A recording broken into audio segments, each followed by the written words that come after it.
Sebanyak 45 hotel, restoran, dan jasa catering bersaing menjadi yang terbaik pada lomba kuliner dalam Festival Mustika Rasa yang digelar Pemkot Semarang di kawasan Kota Lama.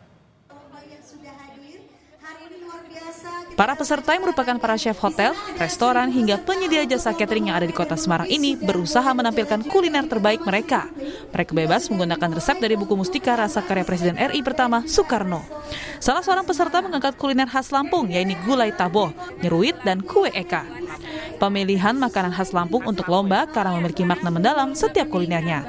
Sementara gulai taboh khas Lampung Barat yang merupakan masyarakat pesisir sehingga berisi seafood dan biasanya juga disajikan untuk Raja Lampung, sedangkan kue eka biasanya dimakan sebagai penutup kulineran Lampung.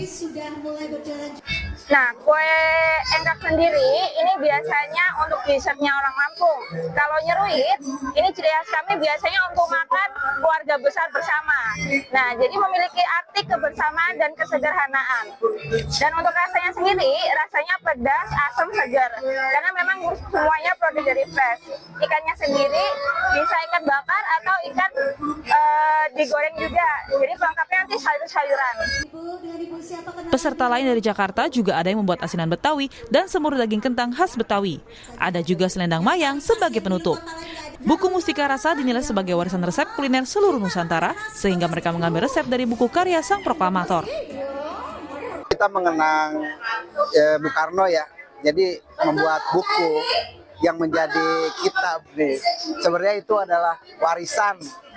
Jadi resep-resep Nusantara itu ada di dalam satu buku itu. Mustika Rasa itu menampilkan dari makanan Nusantara. Nah, dari Astonin Pandanaran ke bagian makanan DKI. Nah, kita masak khas Betawi tentunya ya. Adalah dari appetizer itu asinan Betawi. Untuk main course-nya semur daging kentang.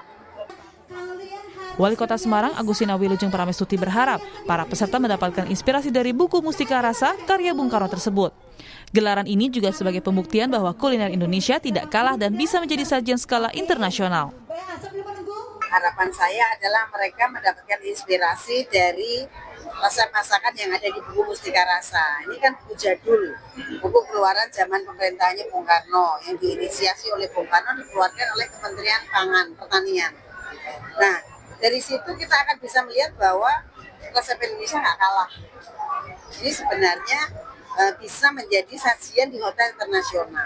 Dengan memperkenalkan resep ini kepada para chef di hotel berbintang 5, berarti kita sama dengan mengatakan, Pak chef ya, you bisa dong nasionalismenya ini bangkit dengan memamerkan ini ke dapur-dapur, kemudian ke meja makan. Cobalah untuk bisa sedikit ada dorongan gitu supaya resep masakan ini bisa diterima dunia internasional.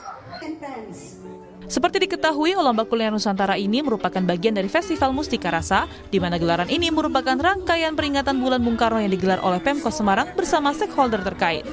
Prahayuda Febrianto, Kompas TV Semarang, Jawa Tengah.